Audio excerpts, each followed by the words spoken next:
Buenas noches, bienvenidos a una nueva edición del Café del Correo, el programa de análisis y debate de la actualidad en la provincia de Cádiz.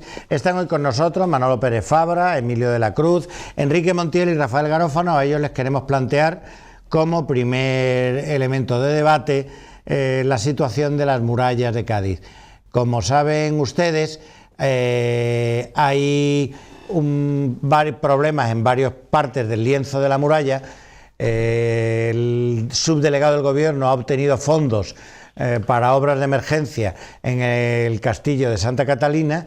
Están cortados para que no se pueda acercar los ciudadanos dos trozos de la muralla en el campo del sur, un trozo grande detrás del Colegio del Campo. Hay también pendiente obras en el baluarte de San Roque, en una zona de las Puertas de Tierra, y se ve en general un deterioro global de la situación de las murallas.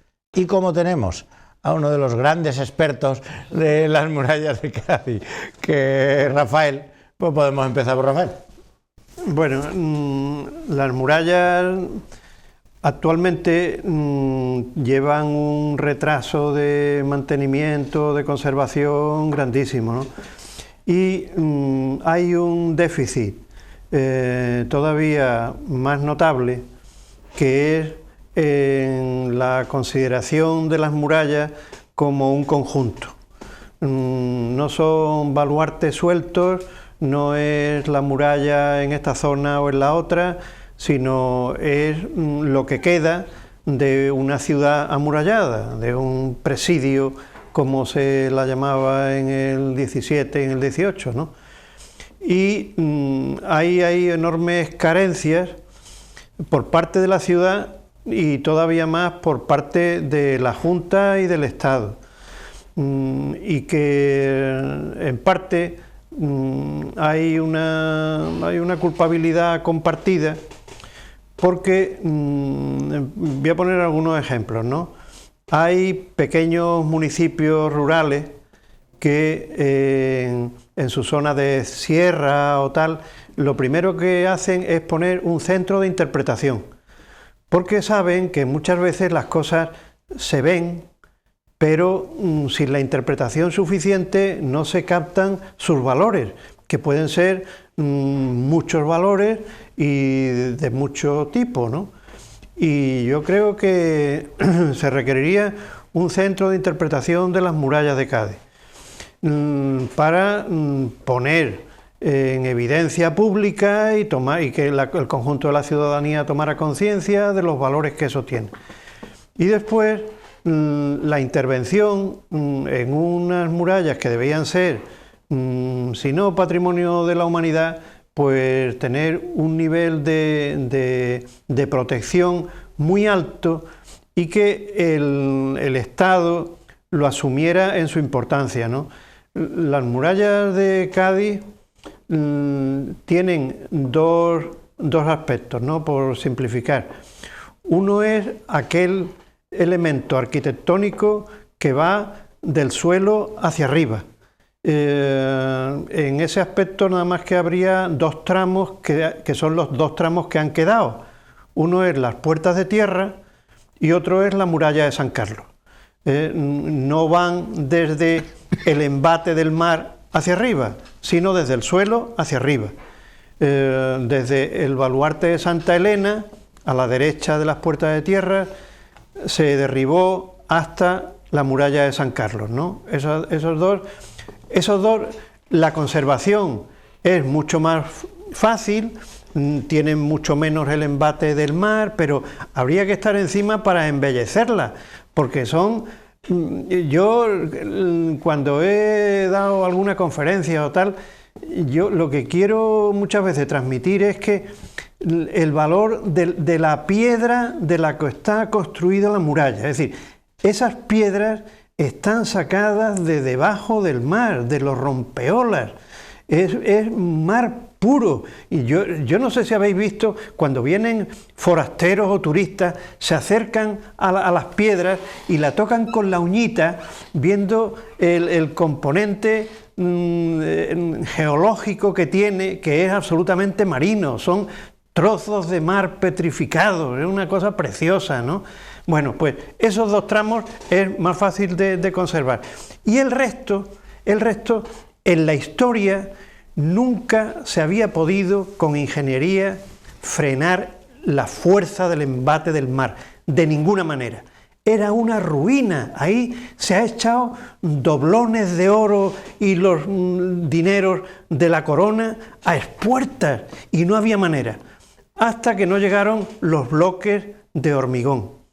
Pero no puede ser, de ninguna manera, me parece una actuación que sería un disparate, dejar como algo que ya ha cumplido su misión la muralla histórica y llenarlo una y otra vez de bloques de hormigón hasta prácticamente su cota más alta y que no se vea la muralla. Yo creo que tienen que combinarse las 2 cosas, es decir, bloques de hormigón para resistir los embates fuertes, pero después la muralla debía tener en todo su perímetro, no sé cuánto exactamente, pero vamos, 10, 15, 20 metros, que se viera una muralla histórica, rehabilitada y tal, porque es de una belleza y un componente de valor histórico tremendo. Pero bueno, lo que quiero decir es que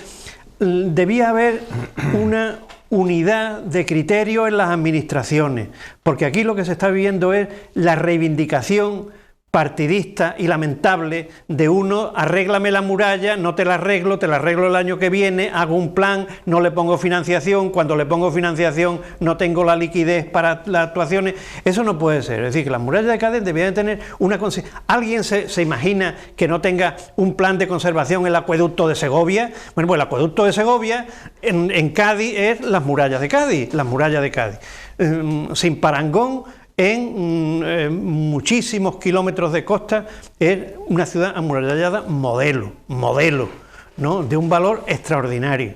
Y eso tendría que tener un plan de conservación plurianual, pero yo me conformaría con que hubiera un centro de interpretación desde el que todos los intereses, las intenciones, las administraciones se unieran en una misma línea de actuación, ¿no? Bueno, yo, en homenaje a nuestro director, que además de tantas cosas ahora se nos revela como un novelista, como un escritor de ficción, yo me gustaría abordar este asunto desde la ficción. El novelista vive la vida de los demás, pero también vive en los escenarios donde viven los demás, que el novelista suplanta con su propia imaginación. Y yo siempre he tendido a ver la ciudad de Cádiz como era antes de que se cometiera el gran crimen de arrasar gran parte de las murallas.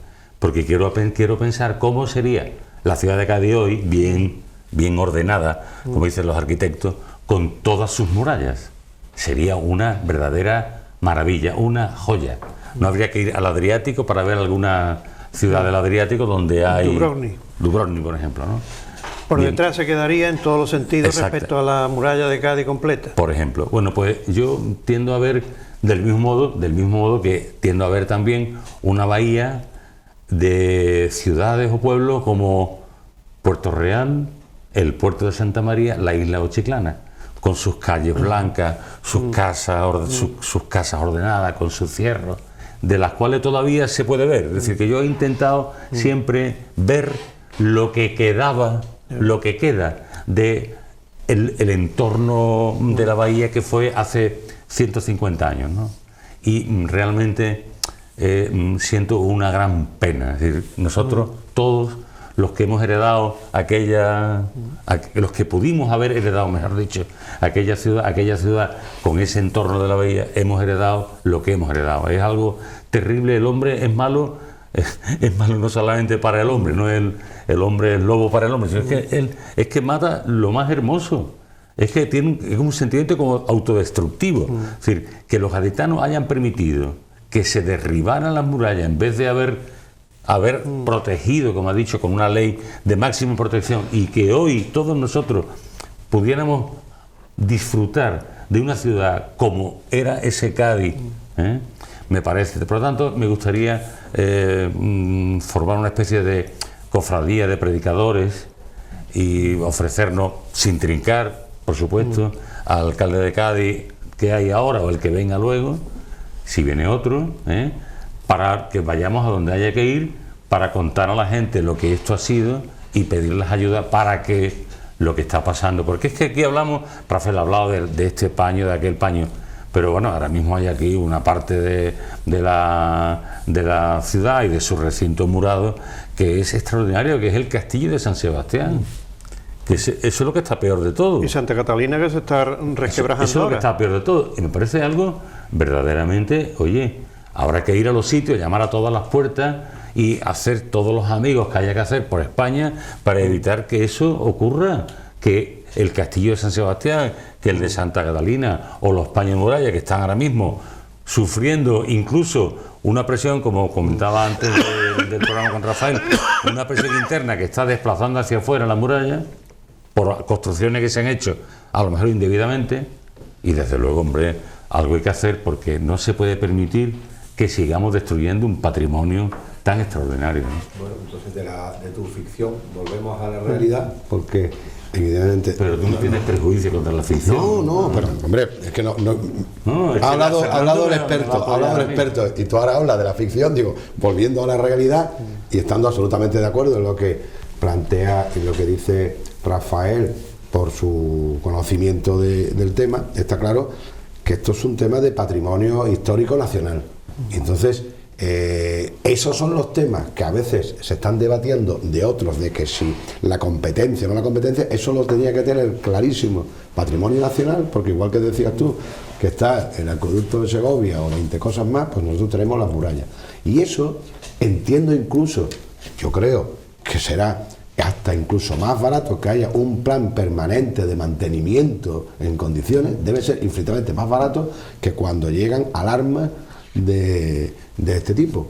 Y bueno, al final podemos salir la sociedad a reivindicar aquello que es fundamental por nuestra historia y para nuestro futuro, pero lo que tiene que haber es una conciencia nacional del Estado, de que los temas del Estado, que es de todos, tiene que estar, y que después evidentemente contribuyan las propias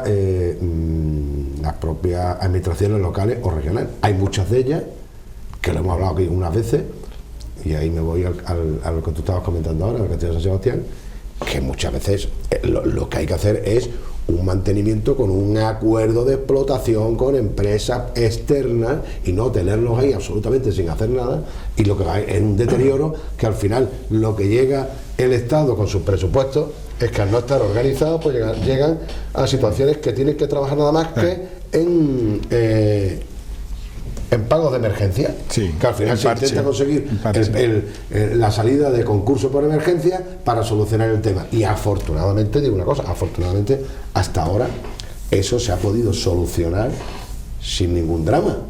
Yo desconozco, tú lo sabrás más, ¿no? Desconozco si la situación que tienen en los deterioros puede haber un problema añadido, sí, que no sea simplemente el que hay que cuidarla, pero no lo sé si eso repercute. El problema con el deterioro actual, Emilio, es que si vienen ingenieros de costa, puro y duro, a arreglar los deterioros, lo que hacen no es una conservación de la muralla histórica, claro, sino la sustitución de la muralla histórica por una muralla de contención del mar.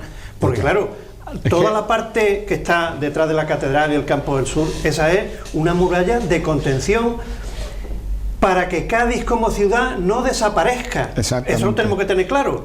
Para que no, o sea, la ciudad de Cádiz existe porque hay un enorme murallón que aguanta el mar, porque si no, ya hacía mucho tiempo que habría desaparecido.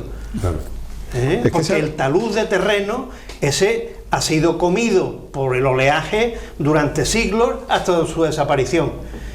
Y no olvidemos que entre la parte del Campo del Sur y el agua del puerto hay 200 metros. 200 metros. Es decir, que la ciudad de Cádiz es un milagro porque se mantiene ante los embates del mar y se ha estado manteniendo desde hace siglos. Se mantuvo desde hace siglos con una muralla histórica y hoy, por supuesto que se puede mantener con una muralla de hormigón estupenda, derribando. No, es que de lo que estamos hablando es de la conservación de la muralla de valor histórico y patrimonial con unas defensas modernas, pero conservando la muralla histórica, ¿no? Ahí es donde está porque esa defensa llevaría hacia adelante. Ahora mismo se asoma uno por la muralla, por la zona del Campo del Sur, detrás de la Cárcel Real, y se ve que hay tramos que ya no hay muralla histórica, desapareció y se sustituyó por tramos de hormigón, que son precisamente los que están fallando ahora, eso los están resquebrajando, lo que a ti te comentan, ¿no? Que fraguaron mal en su momento y tal, y se están resquebrajando. No, aquí de lo que hablamos es de la conservación. Hay cuadros, hay esculturas, hay edificios y hay murallas donde su valor histórico y patrimonial hace que las intervenciones tengan que ser de conservación, no de sustitución, de conservación, ¿no? Y ahí hay unas inversiones y unas obras que son absolutamente necesarias, ¿no? Yo estoy totalmente de acuerdo, porque en definitiva no estamos discrepando en este tema.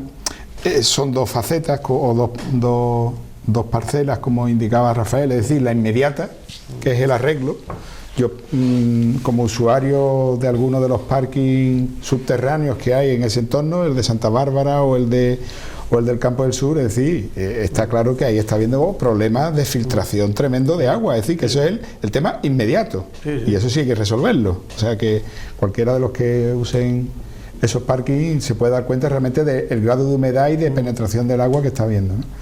Pero yo pensaba que estas sí que son las actuaciones donde tiene que haber un consenso de administraciones, una unificación de criterios, y ¿por qué no? Porque es algo que hemos abandonado, es decir, el debate sobre la declaración de patrimonio de la humanidad de nuestra ciudad, eso se ha olvidado. Y ha sido sustituido, sé que voy a decir algo impopular, y sobre todo en la fecha en la que estamos, ha sido sustituido por el debate de la declaración del carnaval como patrimonio inmaterial de la humanidad, ¿no? Que yo creo que al carnaval no le hace falta esa declaración, ¿no? El pito canario sí hace falta, o el tambor de no sé dónde, pero yo sí creo que deberíamos unir los esfuerzos de los gaditanos y de todas las administraciones implicadas para una declaración que luego conllevara esa defensa del patrimonio que dice Rafael. Evidentemente en lo inmediato hay que actuar. Es decir, ponernos a debatir si para actuar en lo inmediato hay que hacer los grandes planteamientos, que yo estoy de acuerdo con Rafael, pero reparar hay que reparar. El problema de reparar con los planteamientos que tú haces, Rafael, quizás es que nos podemos llevar años y años debatiendo sobre el tema sin reparar, ¿no? Sí, pregunto. Hoy hay técnicas modernas para todo, ¿no? Entiendo. Para todo, pero no modernas con mantenimiento, como él dice, de la misma. Sí, pero no puede ser una intervención de sustitución de la muralla antigua que se deshace, ya está rota y cumplió, por una muralla de hormigón. Eso no puede ser, porque es que eso es no tener en cuenta para nada los otros valores que eso tiene, ¿no? Las piedras fueron sacadas del fondo de la Caleta y del fondo de Santipetri, traídas en barcazas, y fueron cortadas manualmente para hacer los sillares, y fueron puestos allí, y el mar venía y lo destrozaba, y volvía a Cádiz a intentar ponerlo, porque es que le iba la vida como ciudad y su permanencia como ciudad, ¿no? O sea, eso está ahí, eso ni es romanticismo ni es gaita, eso está ahí. Y eso no se puede tirar, Yo creo que eso es el acueducto de Segovia, vamos, que el acueducto de Segovia. Yo como antes me he ido a la literatura para tal, me gustaría, dado que estamos en un aniversario de Antonio Machado, recordar unos versos de Antonio Machado que se pueden aplicar a la incuria española en general y a la gaditana en particular, ¿no? Son esas famosas que dicen: el hombre de estos campos que incendia los pinares y su despojo aguarda como botín de guerra, antaño hubo raído los negros encinares, talado los robustos robledos de la sierra. Hoy ve a sus pobres hijos huyendo de sus lares. la tempestad, llevarse los limos de la tierra por los sagrados ríos hacia los anchos mares, y en páramos malditos trabaja, sufre y yerra. Sí, el poema sigue. El Rapsoda, ¿eh? Rapsoda. Yo os iba a contar una anécdota. Yo no sé, un día, cuando se hizo una actuación de emergencia, no sé si os acordáis, os acordáis seguro, en la zona del Hotel Atlántico. Sí. Así que eso es anterior a los temporales que se cargaron el Paseo Fernando Quiñones. Y allí lo que hicieron fue lo más barato. ¿Qué es lo más barato? Traes unos bloques de hormigón prefabricados y los sueltas allí. Y recuerdo, claro, yo pasaba por allí muy a menudo y yo estaba escandalizado porque digo, continuamos lo del Campo del Sur por aquí. Y yo me acuerdo haber llamado a Teófila y haber quedado con ella para tomar café en el Hotel Atlántico y haber ido a enseñárselo. Y digo, por si no lo has visto, míralo. Y entonces nos asomamos al pretil y me dice Teófila, no, es que dice el ingeniero Patricio Pouget, creo que se llama, que no se verán esos bloques ni siquiera en la marea baja equinoccial. Y le digo, pues ahora mismo los estamos viendo. No, pero me han asegurado, y en aquello hicimos un debate en la Asociación de la Prensa, a raíz de aquello.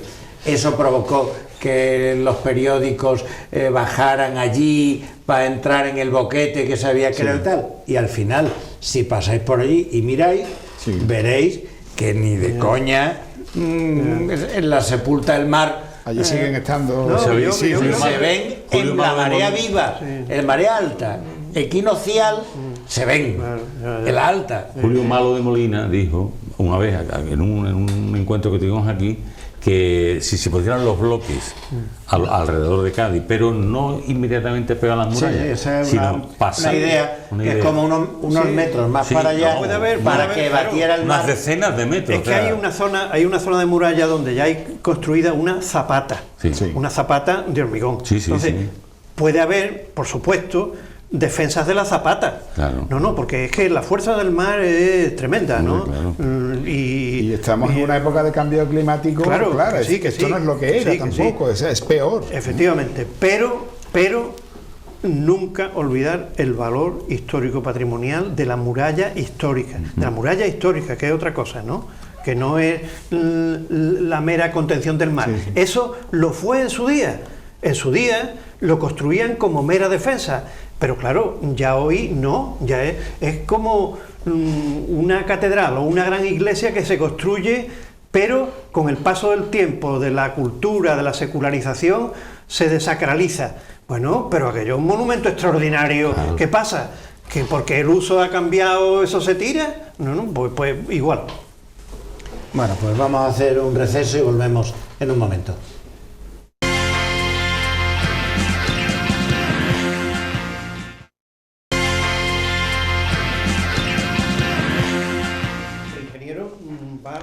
Continuamos en el Café del Correo. Recordamos que están hoy con nosotros Rafael Garófano, Enrique Montiel, Emilio de la Cruz y Manolo Pérez Fabra.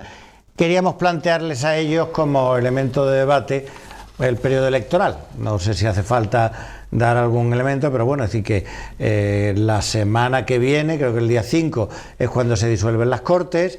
Ya se están moviendo los partidos políticos para preparar el lanzamiento de la campaña. Ciudadanos con la incorporación de Inés Arrimadas, Pedro Sánchez y el gobierno del Partido Socialista preparando decretos de carácter social que sirvan como elemento de debate, de manera paralela a los partidos decidiendo listas electorales para las municipales y para las generales, con los consiguientes mosqueos de algunos y ambiciones de otros. Mira, un momento, yo querría retomar un poquito lo que hemos estado hablando, porque he recordado una cosa que yo creo que es bastante pertinente. Enrique ha leído un poema, ¿no? Y siendo Lázaro Carreter, presidente de la Real Academia Española de la Lengua, dio una conferencia y al terminar dice: y ahora voy a leer un poema muy sencillito que lo van a entender hasta los ingenieros de camino. Hasta los ingenieros de camino. Es decir, sabemos dónde estamos, ¿no? ¿Cuál es la visión utilitarista y tecnocrática respecto a la solución de las murallas y lo que hay de historia, de poema, de estética, de belleza, de historia del arte y toda una serie de elementos, ¿no? Vale, eso es lo que quería decir. Venga, Manolo, empieza tú. No, yo no sé si hablar de política después de estos prólogos, estos entremeses literarios, todo es artísticos, política. todo es política también. Arreglar la muralla es una cuestión de asignación de recursos públicos. Yo, respecto al tema de la campaña electoral, que efectivamente empieza en unos días, yo creo que va con independencia de cuestiones que ya se han dicho en esta mesa, no participando yo, pero bueno, siguiendo vuestro programa, el programa sin estar, yo creo que hay un elemento que también es importante a tener en cuenta y es en qué medida, aunque sean en fechas distintas, con un mes apenas de diferencia, va a haber un cruce, digamos, importante en los partidos políticos respecto a las previsiones en las elecciones municipales, ¿no? Lo digo porque, por ejemplo, ayer, miércoles, conocíamos pues algunos movimientos en unos partidos, como por ejemplo Ciudadanos, donde se ha producido, pues parece ser, el que no repite, Javier Cano, diputado de Ciudadanos, en las primarias que se han convocado a nivel del partido, no se ha presentado, entendemos que porque no contaría con el beneplácito de la dirección, o bien que se le ha dicho que no se presente, o bien porque hay otros planes, ¿no? Enrique creo que comentaba que quizás es porque se está barajando que sea ya de nuevo el candidato a la alcaldía. Se habla en San Fernando. Se habla de que la candidata oficial, lo cual sería también sorpresivo, sería María del Carmen Martínez Granado, que es actualmente parlamentaria andaluza, lleva apenas un mes y medio, de Jerez. Su incorporación a la lista en el Parlamento andaluz produjo algunos problemas en la agrupación de Jerez, no había acuerdo con esa incorporación de alguien que la directiva no apoyaba, y sin embargo pues fue en la lista del Parlamento y se ha presentado, por lo menos en los datos que yo he conocido ayer, y parece ser que es la candidata oficial, con lo cual dejaría el escaño del Parlamento andaluz. Esto es un poco... Salvo que nos sorprenda el rector. El rector en las generales, no creo. No creo, vamos, no sé. Esto yo no soy portavoz ni mucho menos del rector. Hombre, lo ves más que todos nosotros. Pero, que lo ves más. Lo veo más. Ayer asistí además a su despedida del claustro universitario. El 27 de marzo se van a convocar las elecciones en la Universidad de Cádiz y se van a celebrar aproximadamente el 10-15 de mayo. No veo yo al rector participando en ningún proceso electoral, ya sea general o municipal, en ese momento en el cual va a seguir en funciones, y además muy preocupado, eso sí me consta, porque además, entre otras cosas, lo estamos sufriendo algunos de los que trabajamos codo a codo con él, es decir, su afán por terminar todas las actuaciones. No veo yo a Eduardo de candidato en estos momentos de nada. La vida y la política te da sorpresas, ¿no? Pero en principio, y estoy hablando a título estrictamente personal y no... Yo sí he hablado en algunas ocasiones con él y yo creo, igual que tú, que no creo que esté en ese tiempo, porque hemos hablado en varias ocasiones y bueno, muy largo de contar, pero al final la conclusión es esa. Yendo a la situación general de las elecciones en estos momentos, son elecciones que, si nos vamos al tema de encuesta que hemos hablado muchas veces, es la primera vez que se da una situación de que no te sirven los históricos para nada, ¿no? Que la evolución de los partidos, antes teníamos la ventaja que cuando hacíamos una proyección decíamos, bueno, el histórico en Cádiz del PSOE, del PP, de la derecha y la izquierda y tal, y bueno, aquí está el partido andalucista que tiene. Ahora mismo eso es... Bueno, esto va a ser una sorpresa general, porque además todo lo que está evolucionando y cambiando en tan poco tiempo todo, que es muy difícil predecir. Además, los partidos también están cambiando de manera rapidísima, donde todo aquello que dijeron lo están cambiando. Tú has hablado del tema de Ciudadanos. Bueno, Ciudadanos, que se presentó en su momento como el gran partido democrático, fuera, como decían, de la casta, lo decían los de Podemos, pero ellos más o menos pues decían los establecidos, tal. Y resulta que se metieron en un proceso que ya decíamos, los que por lo menos algo no sabemos por el tiempo de esto, se metían en unos procesos internos que eran, bueno, digo, a ver, pues ¿cómo van a terminar? Por ejemplo, se impusieron con el tema de las primarias, bueno, pues ellos son los primeros que se están saltando todas esas reglas que pusieron, porque ahora los fichajes que han hecho en ámbito nacional, en Castilla y León y tal, bueno, pues claro, sí. Aquí te dice un militante, ¿no? Es que, claro, yo sé que los estatutos, con un mínimo, creo que son de 400 militantes, actúan inmediatamente. Bueno, pues aquí en Cádiz, en las guerras que han habido internas de distintas maneras, cuando se han querido alguien decir, bueno, pues vamos a tirar por la vía de meter militantes, pues no se ha dejado. No vale para nada.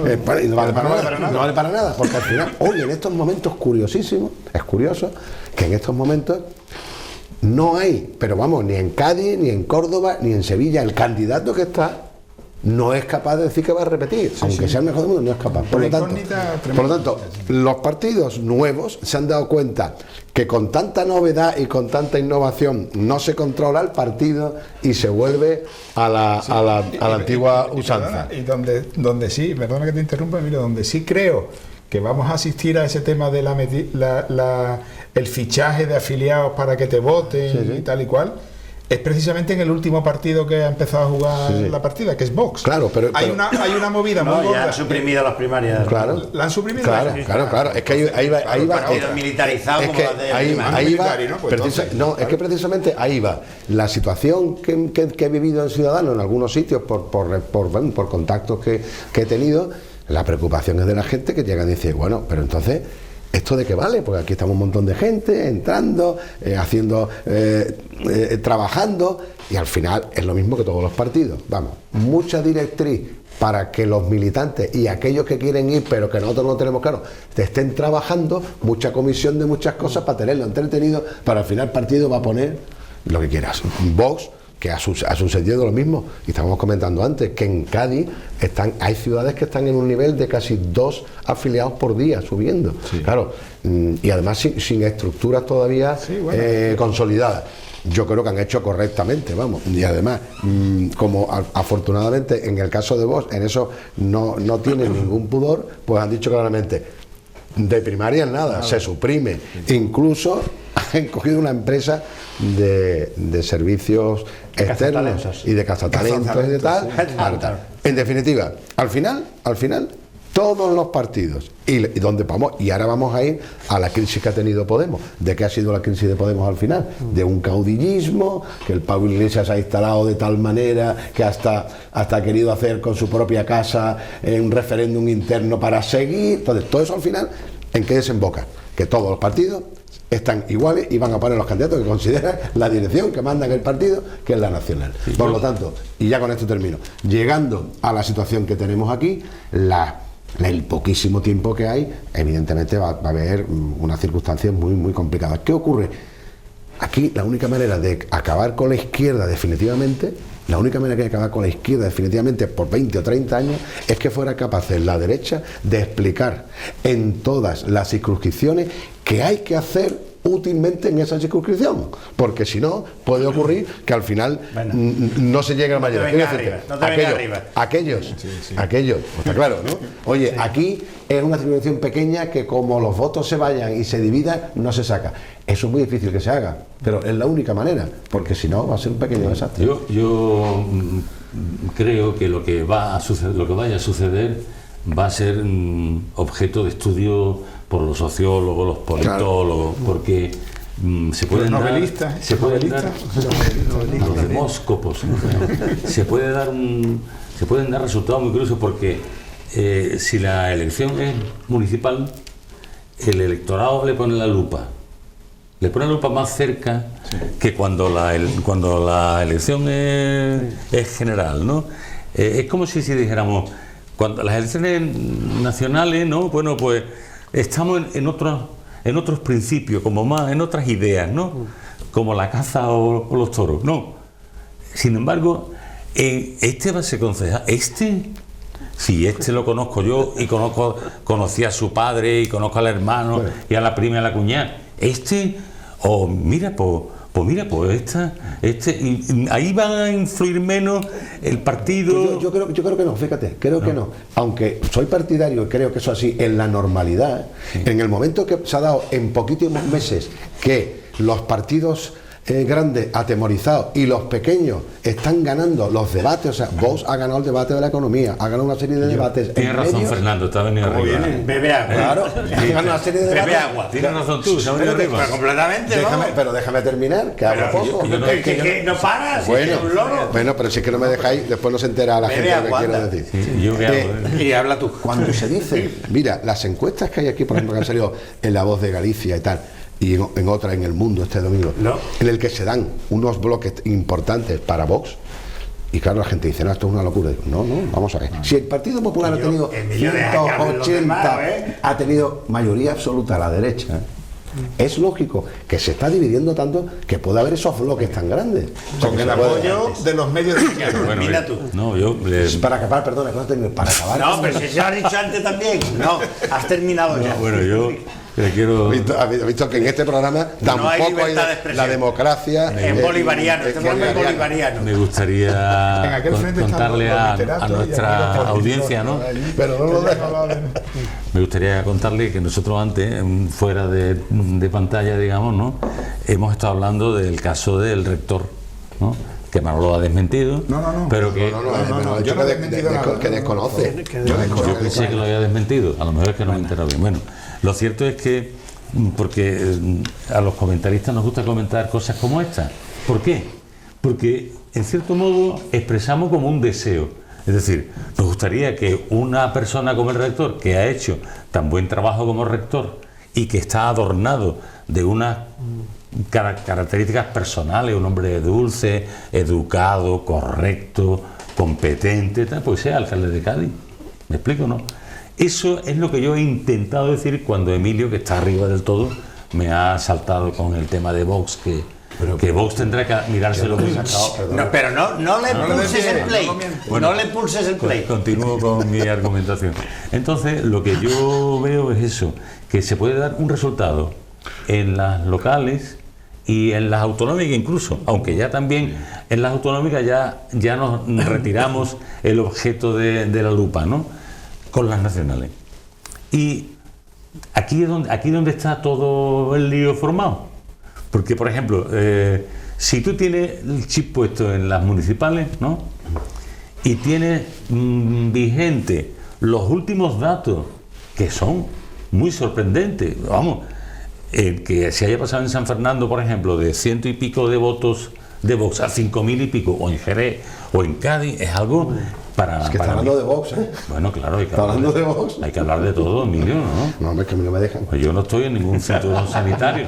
Bien, entonces, bueno, es que el otro día fui a comprar el periódico a un sitio y el tío tenía una bandera de España muy grande allí detrás y digo, buena bandera, dice, es que yo soy español y de Vox. ¿Vale? O sea, eso es y este muchacho que está allí, pues imagínate, no es un potentado. No diga este muchacho que puede ser diputado. No, bueno, efectivamente, yo también creo que estamos en una situación de incertidumbre. Claro. En estas elecciones se ha movido todo el tablero, no se han movido fichas, se ha movido el tablero. Entero. Y en las elecciones anteriores, Podemos movió un poco el tablero de la izquierda. Ahora está muy movido fundamentalmente con la incursión de Vox y los cambios de Ciudadanos. Los cambios de Ciudadanos en el conjunto de los partidos, la gran novedad respecto a las anteriores, cuando ya Podemos había sido conocido, votado y había perdido, yo creo que el cambio de Ciudadanos es lo más notable. Y cómo eso efectivamente va a terminar repercutiendo en determinados tipos de votantes. Yo creo que fue una opción. A Ciudadanos yo veo que es un partido moderno, muy moderno. Eso, pero no lo digo como halago, sino muy al hilo, o sea, desprendido de ideología, atado a los gabinetes de estudio, que cambia casi cada 24 horas si hace falta. Más que cambiar, ajusta, ¿no? Ajusta el recorrido, ¿no? Y que el gabinete de estudio le marca la pauta y ellos hacen una cierta cobertura ideológica, hacen un pequeño discurso de cortoplacismo para adaptarse a la línea que les pone el gabinete de estudio. En ese sentido digo yo que es moderno, ¿no? Que puede ser desgraciadamente moderno. Y después yo no sé qué porcentaje de votantes hay ya que queden restos de mi estilo. ¿Cuál es mi estilo? Antiguo. No porque tengan... Vamos a la muralla. No porque tengan interés en lo personal, sino porque por un sector del... yo me considero socialdemócrata. Entonces, cuando llegan las elecciones, escruto la socialdemocracia donde está mejor representada. Y el candidato, en algún porcentaje pequeño, me modifica un poco la opción, pero pequeño. Y yo entiendo que los partidos, como conocen que no son bien vistos en general por los votantes, en general, los partidos todos se saben mal vistos. Entonces, como se saben mal vistos en lo colectivo y en lo individual, intentan captar de la ciudadanía personalidades que le den un plus. Y esas personalidades, ¿por qué la incorporan? ¿Qué valores tienen? Pues muchas veces es simplemente ser conocidos, el famoseo, porque no proceden de ámbitos de compromiso social o del ámbito de la gestión, etcétera, sino el elemento de valor que aportan es ser conocidos. Pero claro, tú dices, bueno, pues hacemos las listas de los de la agrupación, como ha hecho el PSOE de Cádiz, de los de la agrupación. Bueno, lo de la agrupación significa que las siglas PSOE son las que tienen que atraer absolutamente a los votantes. Claro. Porque esas personas no son, como todo mi respeto, encima que son compañeros, no son nadie. Entonces, aquellos votantes que tengan una identificación con una ideología, una forma de entender la política y las siglas PSOE, votan a eso. Bueno, pues a ese esquema los partidos todos le tienen miedo y quieren hacer incorporaciones con conocidos que le quiten esa mala fama, ese ser mal vistos, etcétera, en lo que participan todos, ¿no? Tu duda está en ese esquema que es el tuyo y el que tú crees. ¿Cuántos Rafael Garófalo pueden haber? ¿Cuánto hay? Claro, eso, yo sé que somos un porcentaje que va a menos.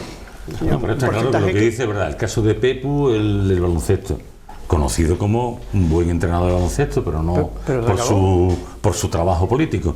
El caso, por ejemplo, de Manuel Valls.